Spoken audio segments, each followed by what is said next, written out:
بسم اللہ الرحمن الرحیم۔ فرمان نبوی صلی اللہ علیہ وآلہ وسلم ہے الطہور شطر الایمان، یعنی صفائی یا پاکیزگی نصف ایمان ہے۔ دین اسلام میں صفائی کی اس قدر اہمیت ہے کہ اسے نصف ایمان کا درجہ دے دیا گیا، یعنی cleanliness is the half of the faith. لیکن کیا ہم میں سے کسی نے یہ کبھی جاننے کی کوشش کی ہے کہ صفائی کی اقسام کتنی ہیں؟ جس سوسائٹی میں ہم رہتے ہیں نا، وہاں پر زیادہ تر لوگ جس صفائی سے سینسیٹائز ہیں اسے کہتے ہیں پرسنل کلینزنگ، یعنی ذاتی صفائی۔ اس کے علاوہ صفائی کی کتنی قسمیں ہیں یہ ہم میں سے شاید ہی کوئی جانتا ہو یا کوئی سینسیٹائز ہو۔ فزیکل کلینزنگ کے علاوہ صفائی کی دیگر دو اہم اقسام ہیں جن سے سینسیٹائز ہونا بہت ضروری ہے۔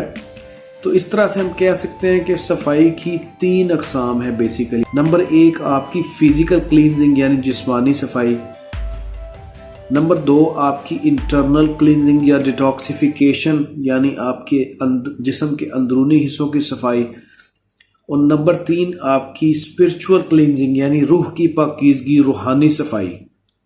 ون بائی ون اس کو ہم ڈسکس کرتے ہیں۔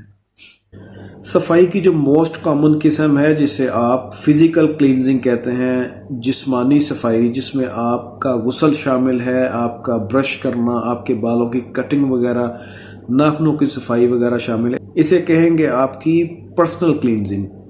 پرسنل کلینزنگ کی بہت زیادہ اہمیت ہے۔ اس کو مینٹین کرنے سے آپ بہت سی بیماریوں، بالخصوص جو سکن ڈیزیز ہیں، اس سے آپ بچے رہتے ہیں۔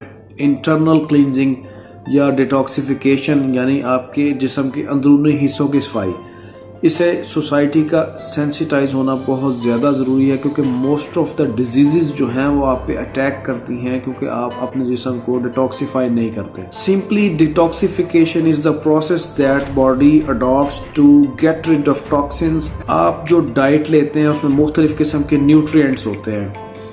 فار ایگزامپل آپ کے پروٹینز ہیں، منرلز ہیں، کیلشیم ہے، کاربز ہیں۔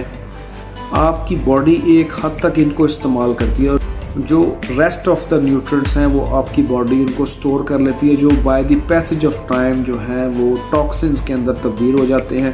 اگر آپ ایکسرسائز کرتے ہیں تو پسینے کے ساتھ یہ ٹاکسنز قدرتی طور پر آپ کے جسم سے خارج ہو جاتے ہیں، لیکن آج کل کے لائف سٹائل کی وجہ سے چونکہ لوگ ایکسرسائز نہیں کرتے تو یہ جو ٹاکسنز ان کی باڈی کے اندر موجود ہوتے ہیں یہ ان کو بہت سی بیماریوں کا شکار بنا دیتے ہیں۔ اپنی باڈی کو ڈیٹاکسیفائی کرنے کے لیے آپ کو نیچر کے قریب رہنا پڑے گا۔ جتنا زیادہ آپ نیچر کے قریب رہیں گے آپ کی باڈی اتنا زیادہ اپنے آپ کو ڈیٹاکسیفائی کرے گی۔ اس کے بڑے سمپل ویز ہیں how to detoxify your body.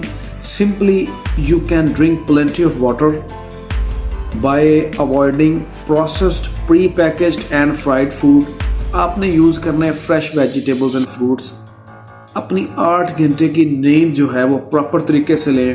اگر آپ نے ڈیٹاکسیفیکیشن کے پروسیس کو سمجھ لیا اور اپنی باڈی کو ڈیٹاکسیفائی کرنا شروع کر دیا تو 90% ڈیزیزز سے آپ اپنے آپ کو بچا لیں گے۔ اسپرچول کلینزنگ یعنی روحانی پاکیزگی، آپ کے خیالات اور جو تھاٹس ہیں وہ پازیٹیو ہوں، وہ صاف ستھرے ہوں۔ دیکھیں سمپلی ہم یہ کہہ سکتے ہیں کہ when it comes to spiritual cleansing that means train your brain to stop negative thinking۔ اس نیگیٹو تھنکنگ کی وجہ سے جو آپ کا دل پریشانیوں کا شکار رہتا ہے، اور دل کی پریشانی کا حل اللہ تعالیٰ نے قرآن پاک میں ارشاد فرمایا ہے الا بذکر اللہ تطمئن القلوب، سن لو کہ دلوں کا چین اللہ کے ذکر میں ہے۔ تو جتنا اللہ کا ذکر کریں گے اتنا آپ کے دلوں کو چین ملے گا، اور آپ کی جو نیگیٹو تھنکنگ کا پروسیس ہے وہ رک جائے گا، اور آپ کے اندر ایک پازیٹیو انرجی پیدا ہوگی، اور آپ کی جو اسپرچول کلینزنگ ہے اس کا پروسیس سٹارٹ ہو جائے گا۔